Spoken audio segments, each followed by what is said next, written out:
You suck at software engineering if you don't know what's the difference between monolithic and microservice architecture. All right, you're building a brand new product. Day one, it's just you and maybe a couple of engineers. You have a login page, a dashboard, and a database. The fastest way to ship? Put everything into one application. That's a monolith.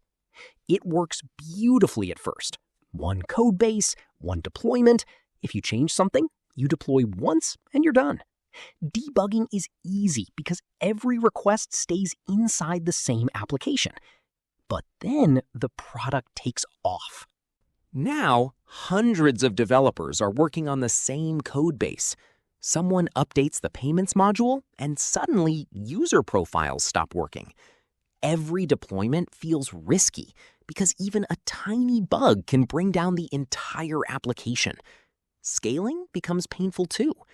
Maybe your search feature gets millions of requests, but you still have to scale the whole application just to handle search traffic. This is where things start breaking.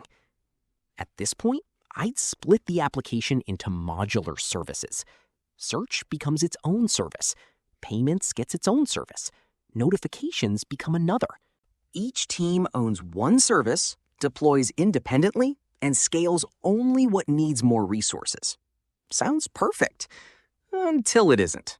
Now services have to talk over the network instead of simple function calls. Networks fail. Requests time out. Data can become inconsistent. Suddenly, you're dealing with retries, monitoring, message queues, and distributed debugging. So which wins? Neither. A monolith wins when you're optimizing for speed and simplicity. Modular architecture wins when you're optimizing for team scalability and independent deployments. The biggest mistake isn't choosing one over the other. It's choosing modular too early and paying the complexity tax before you've earned it. Start with the simplest architecture that solves today's problems and let growth, not hype, tell you when it's time to split it apart.